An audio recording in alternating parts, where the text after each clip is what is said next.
rock and roll. We got Richard C. Wilson and Andy McMullen, my partners in different capacities on the Capital Raiser show for the Build Your Legacy webinar investment series, which we are actually live streaming on Facebook today. So this should be a lot of fun.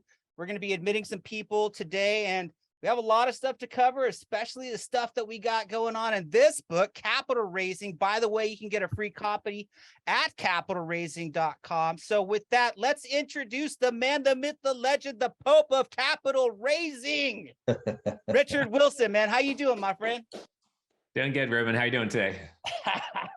I'm excited. So as usual, I'm all jacked up on Rockstar Energy Drink, the orange hydration. So with that, let's introduce you, man. How did you get into this thing called capital raising, and gear this specifically not to the family office, but for the scaling capital raiser and multifamily syndicator as they grow in their space? Yeah, sure. So, I started 5 businesses before I got out of high school. And the first time I had to raise capital was just getting $700 from my dad to join a network marketing company when I was like 14 years old. And I cold called everybody at my high school's parents in the phone book and tried to sell them long distance telephone service. I think I sold like 2 people on it. But later on, I raised capital during college for an angel investment like tech company. And then I worked full time as a placement agent raising capital for hedge funds. But I grew up around my dad raising over $1 billion for nonprofits like hospitals, universities, and such. And so I'd go to meetings with him and drive him to meetings and learn that way as well. So it's been 15 years since I started Family Office Club, but I've been around capital raising for a lot of my life. Rock and roll. So you have effectively, at least according to this book, which was written many years ago, you've raised over $1 billion, or is that just the assets? I mean, which one is it? Have you raised $1 billion, or have you acquired $1 billion or a portion? I think we've probably completed somewhere between $500 million and $1 billion worth of deals. And it depends how you count it, right? Through our community, I'm sure billions of dollars of deals have gotten done, because just this year, our close at hand clients have closed on $83 million worth of transactions so far just this year. And we've been doing this for 15 years. But we don't like to throw out too huge of numbers. You see people on Facebook saying, oh, we've got $3 trillion in the room or something ridiculous. Right. And you're just kind of like, all right, what does that really mean? So we're always a little bit conservative on trying to talk about such things. But this year we're at 83 million so far. Fantastic. Andy, do a quick intro, please. Yeah, so I've been in this game about 20 years. Actually, I didn't have the pops to show me the ropes. He was a hoops coach, but he did teach me a lot about discipline, a lot about business and mindset. But we're focusing a lot more on multifamily built to rent projects at this point. We did quite a few deals in the last 3 years on those projects, and obviously we'll get a chance to talk about that more. But let's dig into Richard. I want to know what gives him the gumption, to run all these businesses. He's got he's doing the club. I heard about his goals this year. I want to get into all this because I think it will help a lot of our community about how does one even start to believe that they can do this, because it's not easy. I talk to people in real estate and they say, real estate's so much more fun than I thought, and it's so much harder than I thought. Right. And so I just love to hear, where do you get the cojones? What does it say? I get it from my mama, or I got it from my dad raising capital. I don't know what the right answer is there, but what we decided early on is that I would specialize myself and our value to ultra wealthy investors. And then no matter how long it would take to be a leader in the family office space, we would do whatever it took to be in the top position. So it's been 15 years growing Family Office Club. We bought familyoffices.com early on. Written 13 books now. We wrote one of the first books on single family offices, the only book on centimillionaires, the only book on how to start a family office. And now we're starting that whole 15-year path over again, buying billionaires.com, which we bought last year. And last week, we interviewed Mark Cuban, and he ignored my first 14 emails, including saying his favorite quote, "No balls, no babies," in the subject line. He ignored that email. But my final attempt last week was a subject line that says balls equals babies ? And he finally replied and answered my dang interview questions. So you'll see him on the homepage of billionaires.com. And, we like to hang out with great people and just have a really long-term view on things, I know you got a lot of content to get through, but can I just ask one more question real quick? Go ahead. So, I think like a lot of people on this call, or most people, don't have that same kind of access to billionaires. And I think a lot of people would say, oh, they were probably privileged, they were born on third base, thought they hit a triple, whatever you hear all of so what would you say in your experience in dealing with them, maybe just like 2 or 3 lines, like what are some of the through lines for those guys? And I even read that you're not going to read one single book this year, right? That wasn't either written by a billionaire, white paper, book, etc. So it seems like you just kind of studied the mind of this billionaire. So just quickly, because Ruben's got a lot of stuff he wants to ask, but I'm really curious about that. I started this business with zero access, less access than anyone has here on the Zoom. I had negative money in my bank account, basically, because I owed more for rent in my 300 square foot studio apartment in Harvard Square than I had less money in my bank account I owed for rent that month. And so I started with absolutely nothing and just used thought leadership to build things up, to attract people to me, exactly like Ruben and you are doing right here. I think one of the most important things is to realize that the billionaires have ridiculous work ethic, and they're talented and skilled and are focused on their biggest strengths. So they're focused in an area that's smart based on their DNA, but they're also a big work ethic. And then the other thing is that sometimes people come off as overly harsh because it makes for a nice dramatic TV show. But a lot of being very successful is building an amazing team and then treating them very well and treating your clients very well. And then people go out of their way to help you. And that was one of Mark Cuban's points, is that you need to go out of your way to be nice to people and not be harsh and overly competitive. And Jeff Hoffman had half of our room crying last year as a billionaire keynote speaker at our event. And he talked about how it's nothing shameful to be a white male who's super, super rich. It's just shameful if you don't do anything positive with your money.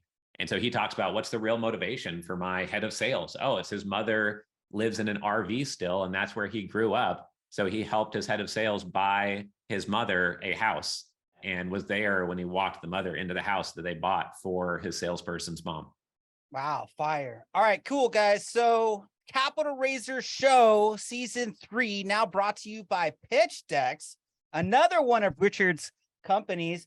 Hey, Matt, so you decided, actually real quick, so we did a show, an episode, the season premiere of Season 3, which was all about Richard's business, about writing a book, about launching a conference, about a lot of things. And what we didn't really actually cover was capital raising. And this is why we invited him back. For the purpose of today, the only thing, we're not going to cover how to launch your own conference or any of that stuff. We're only going to talk about capital raising today.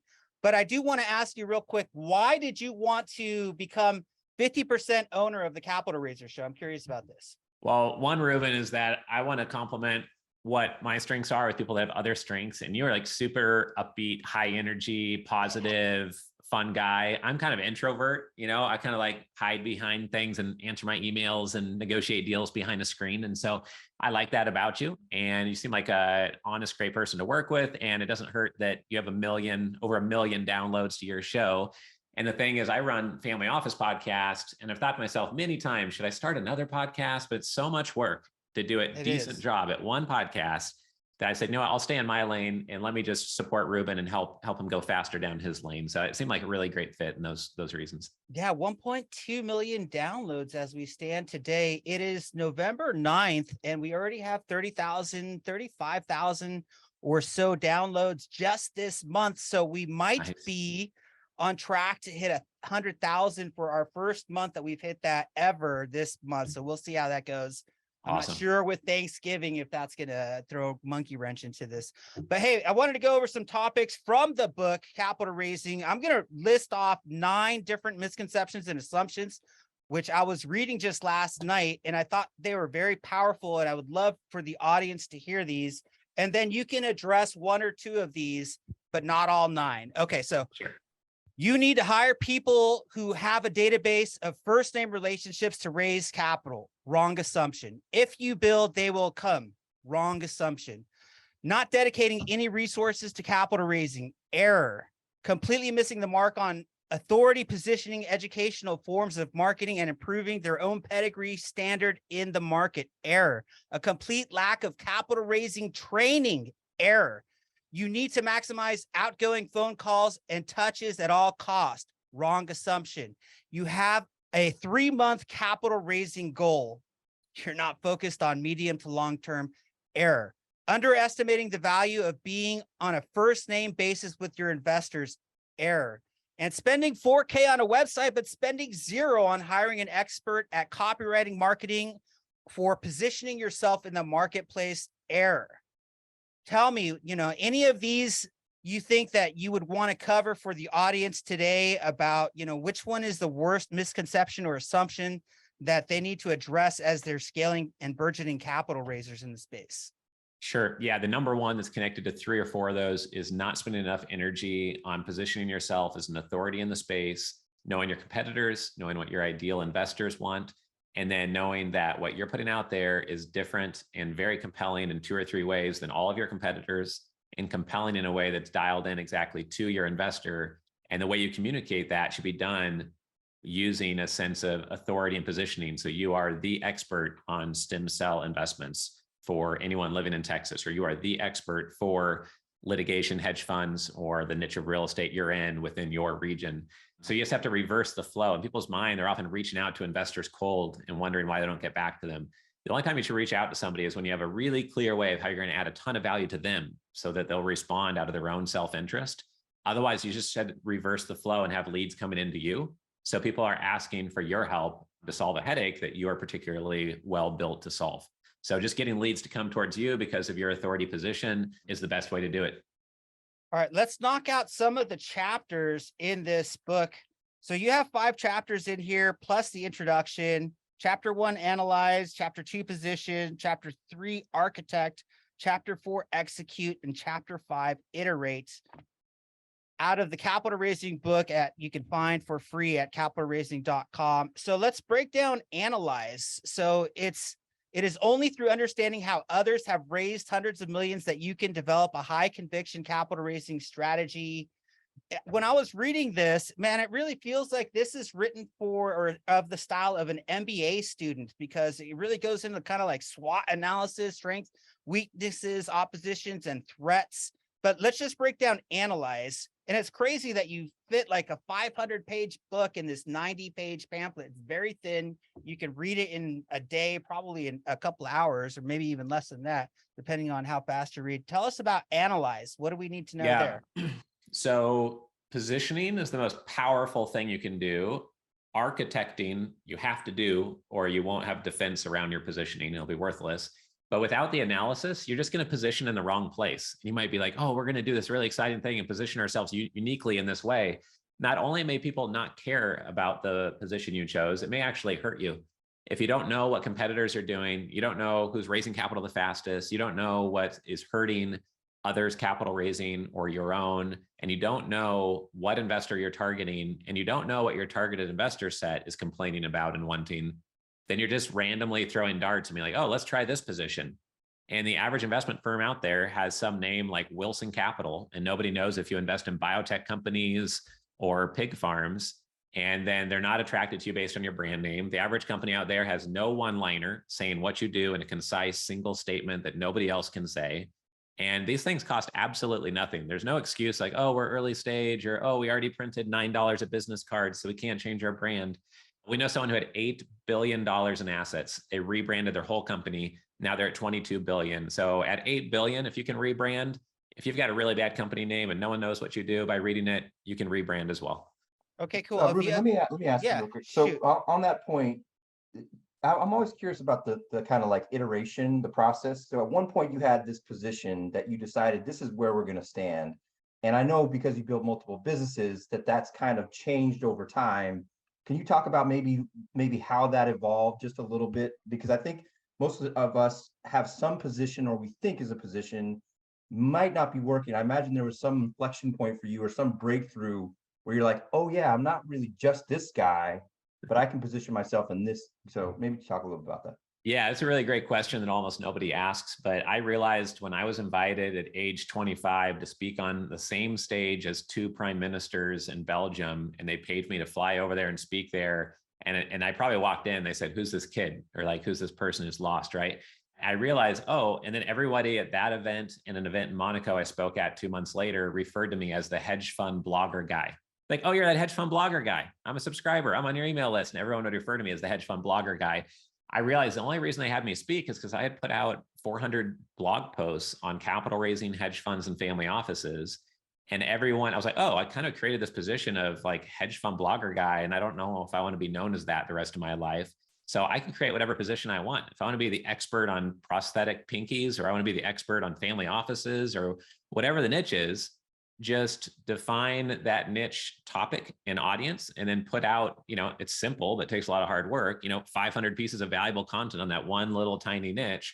And no one else will want to do that work. And you find a place that has a little bit of a void. So you're not fighting against 1,000 other people that are doing the exact same authority positioning strategy, but then you can design whatever positioning you want. So I see it as one big funnel. We have the Family Office Club funnel. Within that is a little funnel of how to start a family office, a funnel on working with single family offices, a funnel when we bought centimillionaires.com and wrote Centimillionaire strategy book for $100 million net worth families, and a funnel for billionaires.com. It's all part of the Family Office Club funnel. So we're not abandoning our core business. It's just a funnel within a funnel.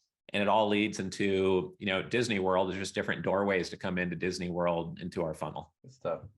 Fantastic. All right. So back on the topic of books, you and I are going to be writing a capital raising strategies book. So really excited about that. I was hoping that I could lock you down to a date when we write this live here on Facebook. So what do you think about that, Richard? Nice. Yeah, I think we should set a date. I mean, you tell me, when do you want to knock this out? Do you want to get something done Q1 by April? What's your goal? I'd like to get it done. So here's number one question. I'd like to do it before the end of this year, at the latest January. How about this? Sure. Worst case scenario, by my birthday, January 21st of next year. So I would like to start writing this a little bit sooner, and we have all the content, dude. I've done like 240 plus episodes of just direct interviews, plus 60 special series, including the Build Your Legacy episodes. We have 500 and probably close to 580 pieces of content that have been released on the Capital Raiser Show, which is one of the reasons we have so many downloads, is because there's so much content that's a lot, that you can download. But yeah, I'd like to lock you down on a date. So I would say, what is your availability? Because I know you have this crazy, giant, massive summit coming up in Miami that you guys can check out at familyoffices.com. And next year, there's going to be how many events are you doing next year? Like 20? 15 live events a year. 15 live events. Anything outside of the country, going back to Singapore or Europe or anything, or is it all going to be we will US go to based? Singapore next. Last time we went there, we were at the Raffles Hotel. So we'll put that on our website once we get it booked, but we're making sure our events in the US are twice as big next year, twice as long, aiming for 75 plus speakers on stage over 2-day events and cocktails the night before. And our Super Summit will have 150 speakers on stage this December. But yeah, let's get the book done by our birthday. I mean, at this point, we've got about 25 people on the team, and we can help architect the content, and it'll be a lot of my team knocking out some of the nitty gritty stuff once you and I know what we want to do. Right. So I'm mostly putting my team on the spot more than myself. So I'm happy to do that. What's the time frame it usually takes you to write a book? I know you've done 13 so far. How long did it take you to write this book, for example? Because it looked like you were getting ready to meet with a big investor right before, as you even say so in the book, that you're writing it right before meeting with an investor. It sounds like you did it immediately or very quickly. Yeah. Well, sometimes I'll architect the outline of the book. And then for a book like that, it might take me between 3 and 6 months to get it out. But I wrote one book on a red-eye flight from New York City to the West Coast to Portland, Oregon. And I wrote the whole book with some coffee on that one flight. And then I just edited the book and it was done. But I'd been thinking about the book for a long time. And that's the key. I think that if you have never written a book before, after 13 times doing it, the most important lesson I've learned is just create a PowerPoint presentation with 13 slides. On every slide, have a case study, a story, insights, a best practice, something to avoid, and then have those 13 different ideas. And those can be the chapters of your book. And if you give a webinar or a public talk and you do it 6 times, it's going to get better and better. And by the 6th time you do it, just record it and transcribe it at rev.com. And then that transcription can be the draft for your book. And then you can get a thin book out. Nobody likes to read really thick books. If they read at all, they like Audible better. So have every book on Audible. Don't write books this thick. Write them like the Capital Raising book you see there, or our Centimillionaires book, super thin. People like to spend 1 hour, get the main point. If you want to go deeper, you link to a webinar, a video, podcast episode, and get them engaging with you and your website and reaching out to you. So that'd be some advice for people trying to get their first book done. All right. What would you say are the first steps? Because I'm about to launch my own capital raising coaching program. What would you say if you were a coach? the people need to start doing or implementing or understanding, because this is a medium to long-term game, as they start to get into capital raising, what do they need to know? How can they start making money the fastest, even though it is a medium to long-term game? Right. Warren Buffett says that sometimes the tide matters more than the swimmer. So you can be Michael Phelps, but if you're swimming up the Amazon River, you might not move. And if you're along with the trends that are going on and what investors want, then you're going to raise a lot more capital. So I would look at where the trends are. Where is there a ton of demand right now? Where is there a ton of interest? And don't fight the trend. I would also associate with the best quality, most honest, most trustworthy team possible. And you really just love the team. You enjoy working with them. And they're always going to do the right thing by you by working with them. That's super important. So you don't waste all of your time. And then also you want pieces of your model to sweat for you and not just sit there, right? So your investment structure, if you go to an attorney and say, oh, well, I don't know what structure to use. What should I use? They may say, oh, well, everybody does this. That's the best practice. So please use that. Well, they make a lot more money just by stamping out template legal docs and then charging you $12,000 or $40,000. They don't make a lot of extra money. They make a lot less money if they custom structure something for you that's different than everyone else they serve, and even better for investors and even better for you. They don't make more money that way. And so their advice is not going to be what's in your best interest. And you can have an investment structure that sweats for you and helps sell your investment, or just an average investment structure. And you can have a brand like Wilson Capital that means nothing, or a brand like investorresidences.com, or something that's very functional and says what you do and leads people to know what you do and want to work with you. So there's some real kind of 101 capital raising things just to take note of. All right. So talk to us about building authority or creating a presence so people can find you and see you as a credible source for investments. Sure. So what you want to do is identify what is the sandbox that you want to dominate. Are you buying dry cleaners in Austin? Are you buying self-storage in Orlando? What is the sandbox that's tight enough that you could be a top 3, hopefully number 1 in that sandbox, but is a big enough sandbox that if you ever dominated that, it would be amazingly valuable. It's usually best to start out with a smaller sandbox versus a really large one. If you want to be an expert in the stock market nowadays, you're competing against Warren Buffett and big experts like that. If you want to be an expert on penny stocks, amazingly, there's like 100 people trying to be the experts on penny stocks. So you'd have to narrow it down to healthcare penny stocks to have it be a small enough sandbox where you could realistically be 1 to 3 relatively quickly. And the trick is to find a sandbox so valuable, you'll do anything it takes to become the leader in that. That's what we're doing with How to Start a Family Office, into millionaires, billionaires. Those are all different sandboxes we're competing in over time. And once you get momentum in one, you learn about how you got momentum in one, and then you have that credibility to get momentum in the next sandbox that you want to go after and really be the leader in. And so people who don't take the work to become an authority are not very confident about what sandbox they're trying to dominate. And then ironically, the more long-term focused you are, and you just do things that nobody in their right mind would do, like you, Ruben, interviewing 240 people on this podcast, that takes a ton of work and a really long-term mindset. People don't want to do all that work. But you did it. And a lot of people don't even get started on such a thing because they're not confident in where they're going and that it's going to be worth it.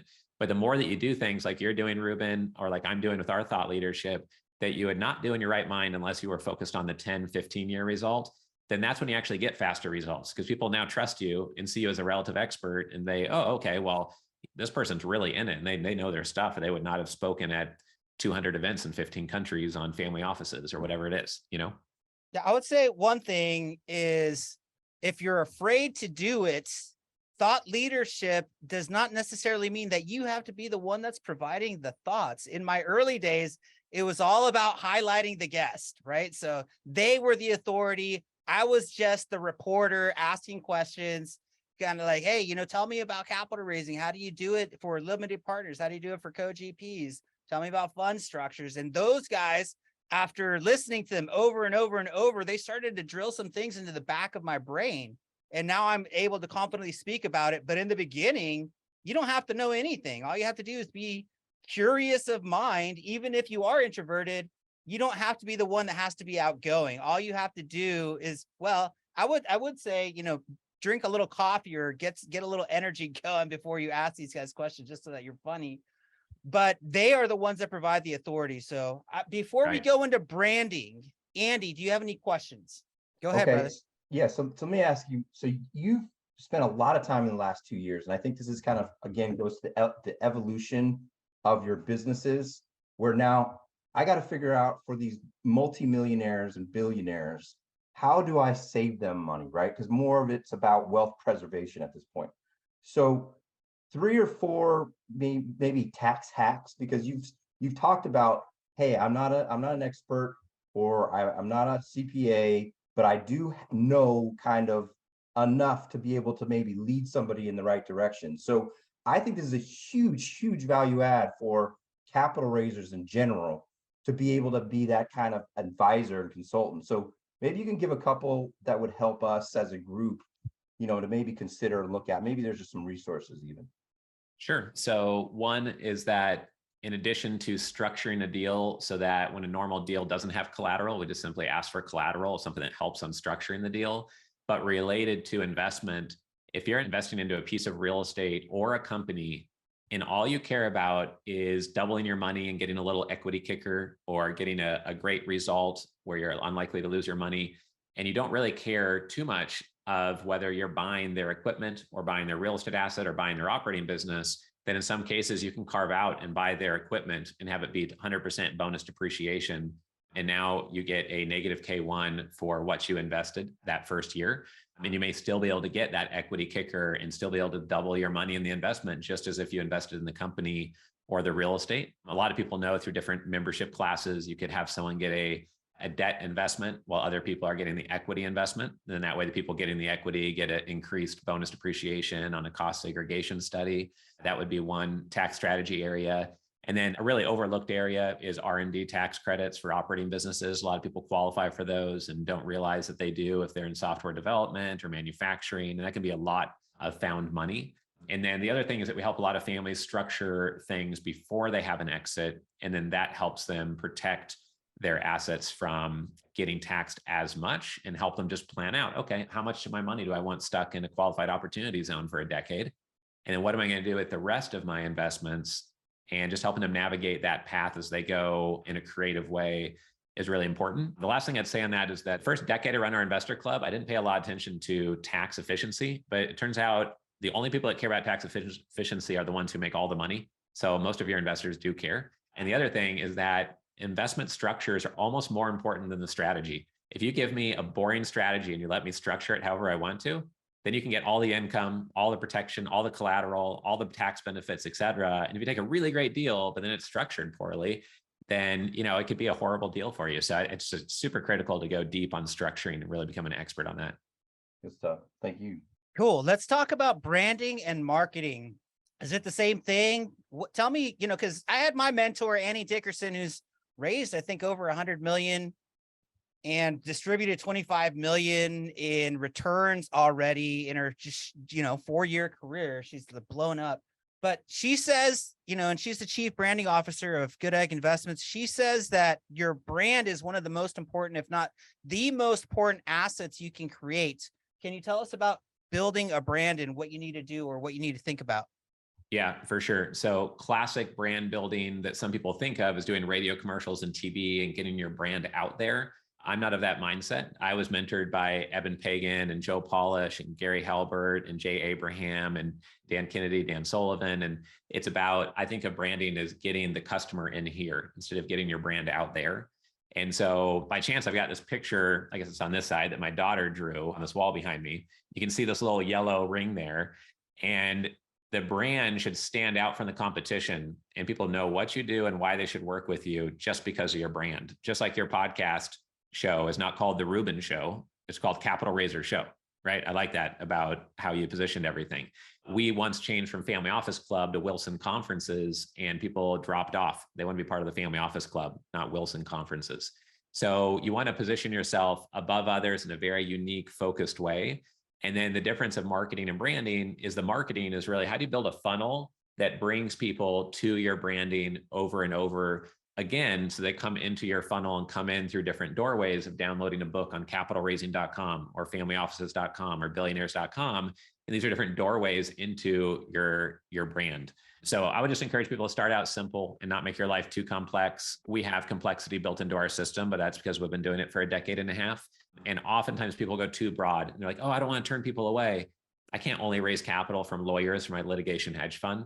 or whatever it may be. But you're not turning anyone away if you have not yet had a lot of success and momentum. Then you want to niche down and focus on delivering a ton of value to a very specific group and have a very specific position.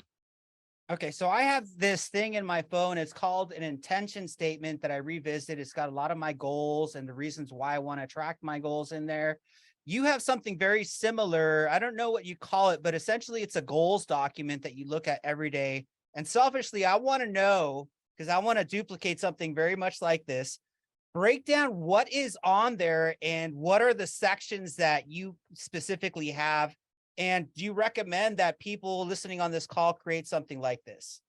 Yes, I think this is the most valuable thing that I could communicate here today. It's more important your capital raising, your mental health, your marriage, your everything. So lots of people know what they need to do and they just don't do it. And so what I have here, which I had right in front of me, it's always on my desk. It's always with me when I travel. It's laminated where I shave every day and I read it every single day, including this morning. What I have is my monthly goals, my quarterly goals, my annual goals. And then these are one-liner statements that I need to always be operating by. It's like an operating system. And if I just could remember the best lessons from a book that I read from a billionaire just by reading 4 words, then I'll be like, oh yeah, I need to do that. I need to act more like that. And we all know what prescriptions we need to prescribe for ourselves. It's actually doing them that's the hard part. And so by reading this every day, this becomes like a lens through which I see the world. And then by reading this, I know that's not important. That's not important. This is what's important. And this is really important. And that's why I had great clarity as soon as I met you, Ruben, that I really would like to work together, because I don't take meetings. Like one of my one-liners is I don't take meetings I don't want to take. I don't do anything that's not exciting to me. And I do nothing that's linear, only exponential. And I've got a bunch of one-liners on here that I read. For example, hurry and stress is no longer part of my life. The most simple and elegant model, the better. Do not tolerate problems and raise my standard of excellence. I've got a bunch of statements like that, like 40 of them. And so every day reading this helps you stay on top of your monthly, your annual, and your quarterly goals. And it helps you act in the way you know you need to act to be the best version of yourself. And so whatever your goals are in life, you got to keep them top of mind, or other people are going to put their agenda in your brain, and your email inbox is going to make you go sideways every day based on other people's goals and agendas. Okay, so before we start talking about raising from family offices and the difference of raising from them versus LPs or co-GPs or preferred equity or any other number of sources of capital, including funds and institutions, Andy, I'm going to let you ask one more question before we dive into family offices.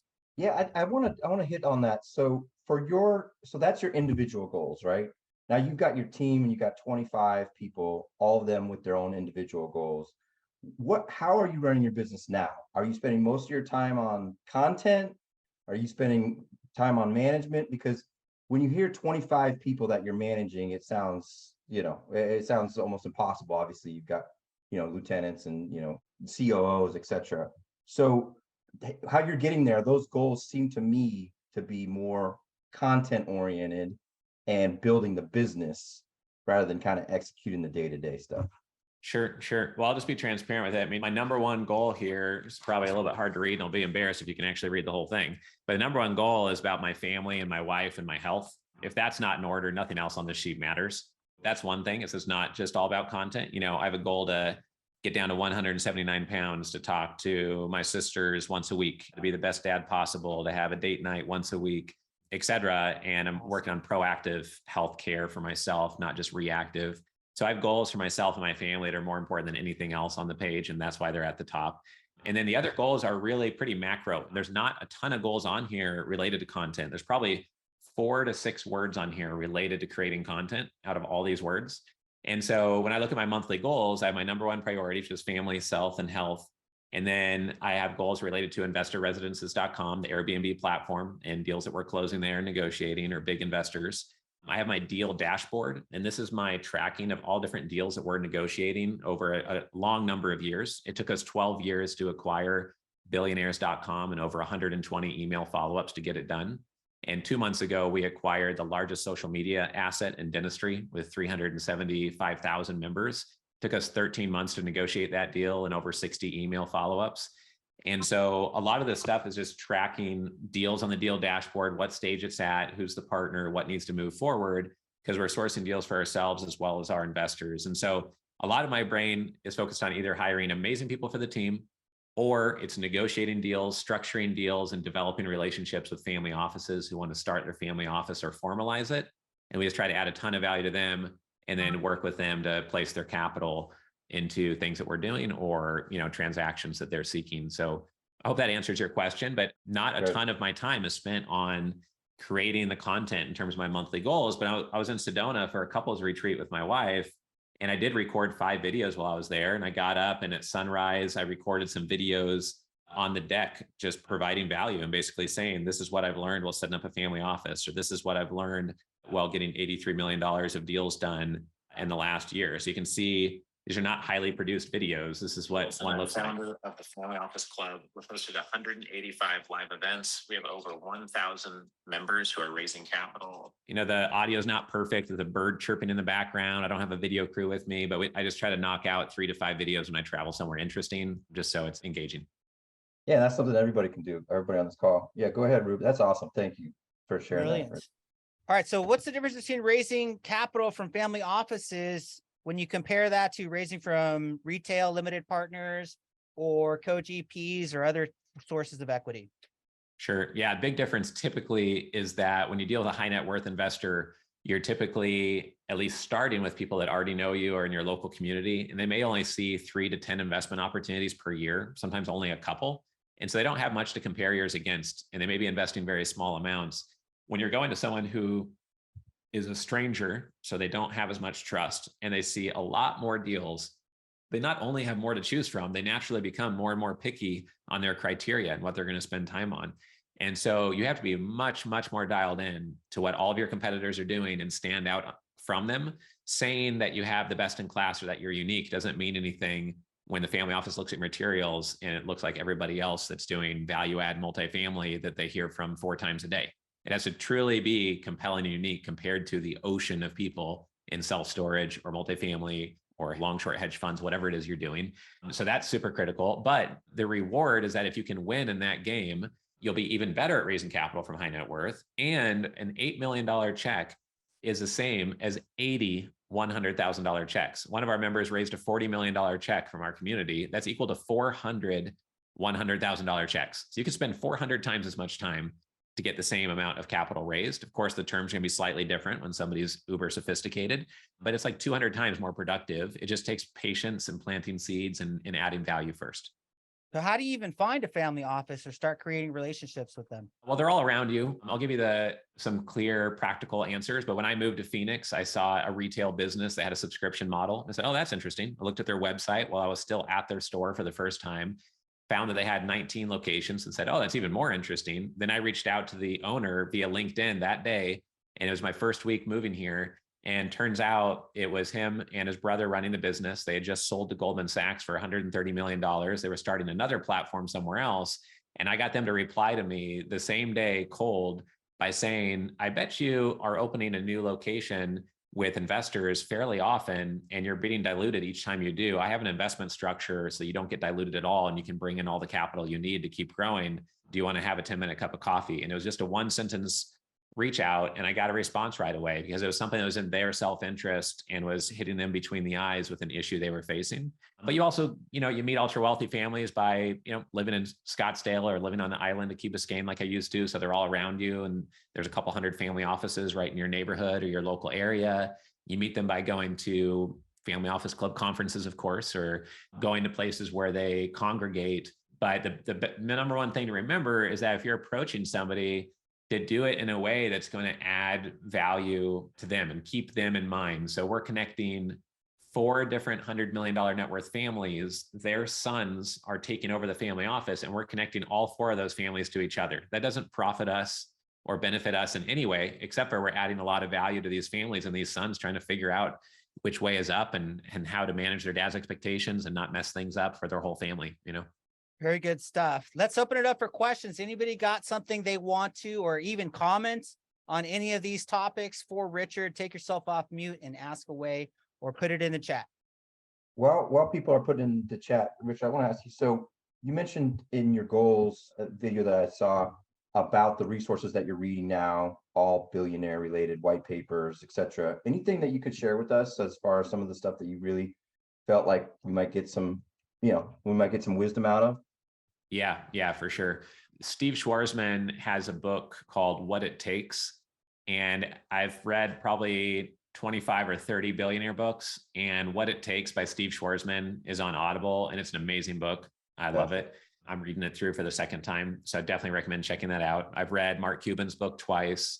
The founders of Home Depot have a book as well. I'd have to look up what the name of that one is, but I definitely enjoyed reading that one as well. And one thing that took away from that book that I'll never forget is that at the beginning, everybody laughed at them when they said they want to build 1,000 stores at Home Depot when they were launching their first store. But from the very beginning, they had the mindset of launching 1,000 stores.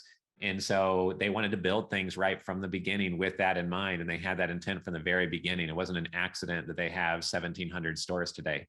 So that was one insight. And I think that what's interesting to me is that there are, I don't know how many millions of videos on YouTube. I read something like 80 years of video gets uploaded every minute or something to YouTube. And there's so many business books out there, but why stream business insights from anybody but billionaires until you've absorbed all of those, right? I mean, like, why take business advice from anyone else except for the winners in capitalism is kind of one thought I had. And so that's been kind of the journey that we've been on. And so even if we can't get an exclusive interview with Jay-Z or Michael Jordan at this point, or some of the names would love to eventually, we find public talks where they've given a graduation ceremony talk or a conference talk or at a nonprofit, and we put that video on billionaires.com so that people can stream those insights kind of on tap at any point. So that website doesn't make us any money. I mean, besides building new relationships, but it's one of the things I'm most passionate about because sometime in the next 15 years, it's going to pay off, I think, That's awesome. At least with one good idea, nothing else, Peggy's got a question. She's got her hand up. Anybody else put your hand up too? Well, I don't actually have a question. I've been with Richard for about 5 or 6 years now, and he does a lot of capital raising courses, and he gives you all these little tidbits you could do. They're just minor things, you might say.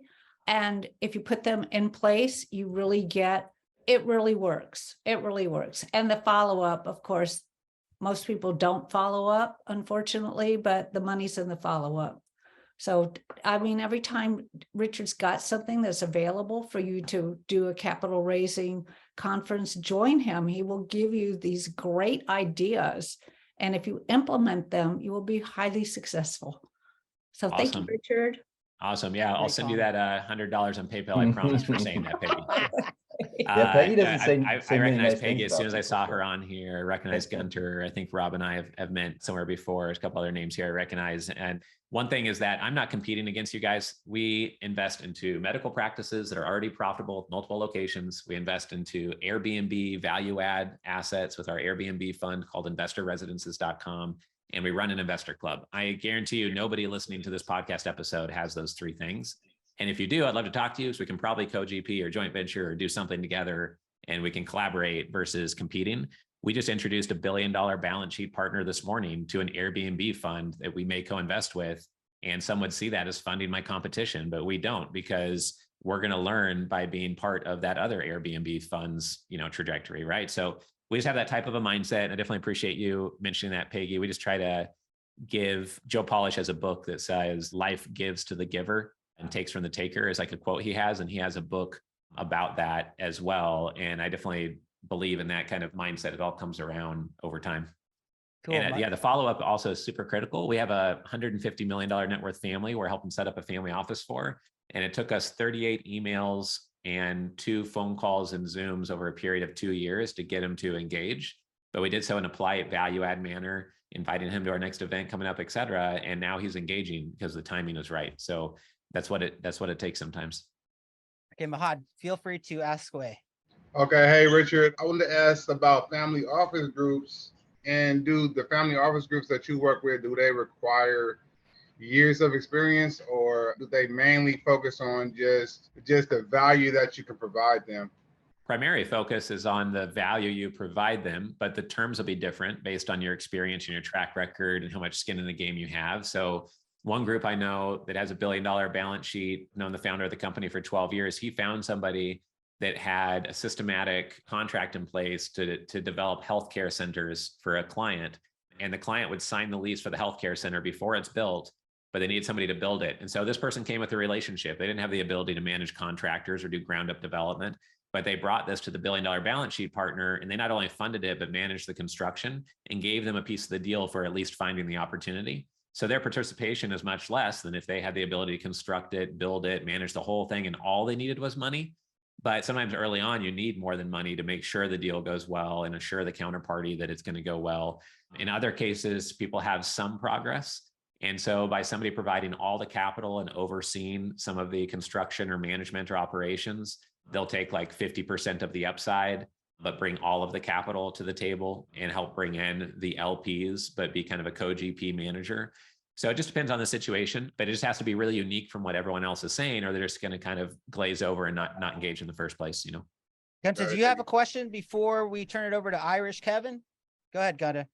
Hey, I just want to say I met Richard many years ago, and there's one thing I would like to add to this conversation is really building relationships and face-to-face meetings. And what I learned from Richard many years ago, you need to meet in person at least 7 times before you and build a strong relationship, a friendly relationship without pushing, then you really get a good check. That's great commentary right there. Right. Yeah, for sure. Great to see you here, Gunter. Irish, my man. What's happening, guys? Woo! A little chilly up here I bet. on the shark pool. Great event. Thanks for putting it on. Thanks, Richard. My question for me, I know you've been in the business for a long time, so you obviously have a big database of investors, right? Right. So how often do you review that database, and like, how do you know like who's like staying active and maybe what type of assets that might be best for? And if you have any like dead wood after a while, do you just like kick them out of the database and not even deal with them? So I'm trying to figure out how you spend your time like managing that database that you've built.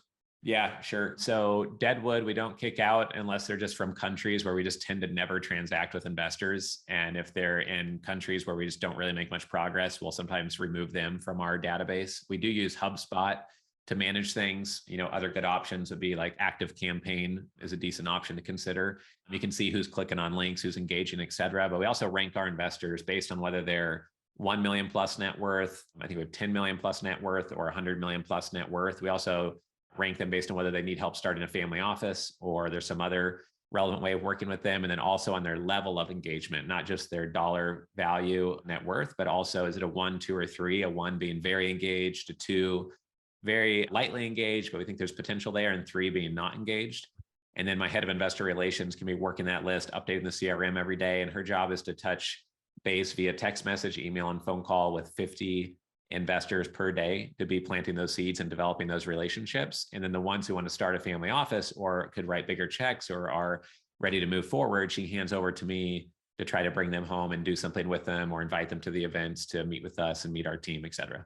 I know like you have probably like a broad range of investors, but do you actually have like a so-called avatar that you concentrate on, or is it just all like high net worth individuals? And yeah, great question. So we have kind of a barbell approach. On a very high end, we like $1 billion balance sheet companies or publicly traded entities or billionaires. And we try to interview the billionaires on billionaires.com, but we've closed 22 transactions for $1 billion plus groups to date. And we want to not just serve the 4 we're serving now. Our goal is to build that stable to $10 billion plus partners. So we can say we've closed 100 deals and have the rewards of doing that. So that's at the far end. The other far end is dentists and doctors. We love working with them. They're nice people. We get along with them naturally. They're easy to work with.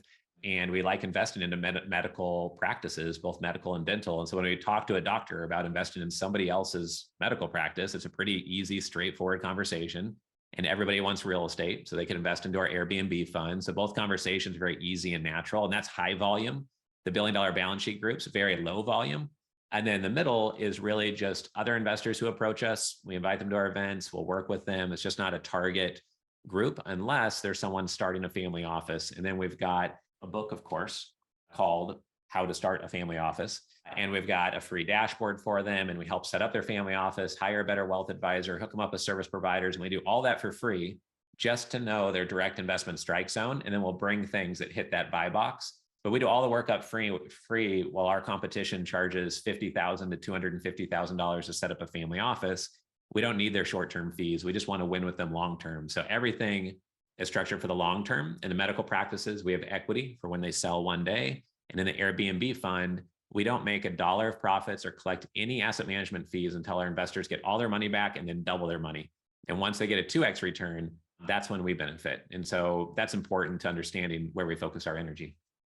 Very good stuff. Hey, so thank you, Irish. Wakefield's got a question, but before we do that, I'd love to get a selfie. So if anybody wants to get on there, please turn your cameras on and start waving here. And I'm going to go ahead and pop this picture K. Trevor's getting his hair ready. I love it. All right, I'm going to go ahead in 3, 2, actually, hold on. Let me make sure that. All right, 3, 2, 1, boom. Awesome. Excellent, guys. All right, so last question of the day, Wakefield. Let us know what you have for Richard Wilson. Yeah, hey Richard, thanks so much for sharing all this information, really valuable. I had a question for family offices. So for you, it sounds like you guys maybe started to target family offices right off the bat, or sometimes it's a little bit harder when you're starting off, you don't have the track record. Would you start with a retail investor, build up your track record and move to family office, or just say, hey, let's go straight for family offices and this is my avatar? Sure. Some people cheat the system and don't do what I'm about to say. And if you can pull it off, more power to you. And you just become enormous quickly. We try to make that happen for people sometimes if we get to know them well enough. But I've known a few people that just go straight to a family office partner, really unique custom structure, and they grow to several $100 million in just 2 or 3 years. Hard to do. I wouldn't bet the bank on that. I would put 80% of your energy into smaller investors to begin with, and then 5 to 20% into bigger investors. I would only go to bigger investors who are in the city you live in, or the city where you're buying assets, or a city you visit all the time and can get to in a 1 or 2 hour flight, or car drives that you could go there often and develop a real relationship and not have friction of raising capital from somebody in Singapore and you're based in Miami or something. And then I would look at your background. Most people get into real estate, especially, because there's probably at least half real estate people here, I'm betting. They came from being a dentist, a doctor, a surgeon, a lawyer, a business owner, a chiropractor, an engineer, something. And is there a niche? Is there a space in the world you came from to raise capital? If you came from manufacturing, you might think, oh, what am I going to do? Raise capital from my old manufacturing floor employees? But in every industry, there's an industry association where people are paying $10,000, $20,000, $30,000 a year to be a member. And those are the owners of businesses in that niche. And if you went to the owners of manufacturing companies or partners of law firms, there are the top 1,000 that are making a lot of money in the niche. And if you came from that world, you can talk to them like a manufacturing insider or like an attorney and navigate that better than anyone else that's listening to this podcast right now. And so I would go to family offices in the ultra wealthy that are local to you or local to your brain and where you're from, and then just navigate from there to move forward, because those who understand your industry already or are local to the assets are going to move forward the fastest. And it doesn't matter if they have a formalized family office or not. If they're worth 10, 20, 30, $40 million, who cares if they have a formal family office? They can write the check you need to look for. Maybe don't aim for billionaires first. Maybe don't aim for 100 million, aim for people worth 10 to 30 million and try to raise those $250,000, $500,000 checks instead of 50K or 100K. I got it. Thanks so much. Fantastic stuff. Any last words that you want to say for the aspiring capital raiser, Richard or Andy? I would just say that integrity is the thing that gives you the most power, integrating the food you eat, where you live, who you hang out with, what media you consume, what goals you have, and that you actually read your goals, the team members you hire, all those things. The more aligned they are, the faster you go, and people just help you go faster because they see you're going somewhere and you're going there quickly with 1.2 million downloads, and people just want to help you get to 3.2 million downloads, right? So the more you have friction, the more that your life is not fun, because your executive assistant sucks and you're not healthy, you don't feel good, and you don't like where you live. And then it's just problems everywhere.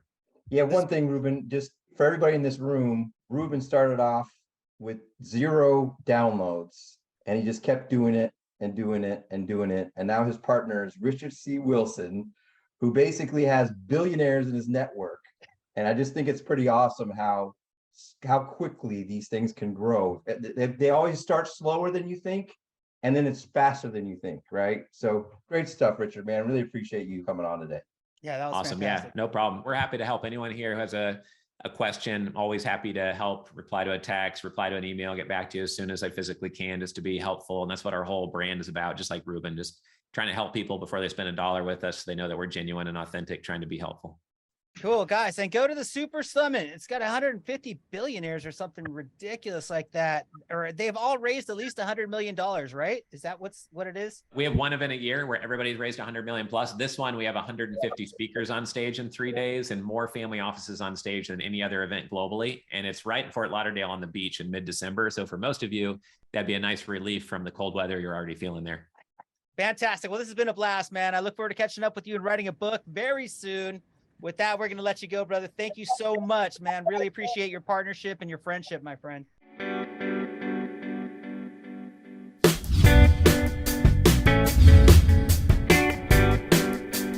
Legacy Acquisitions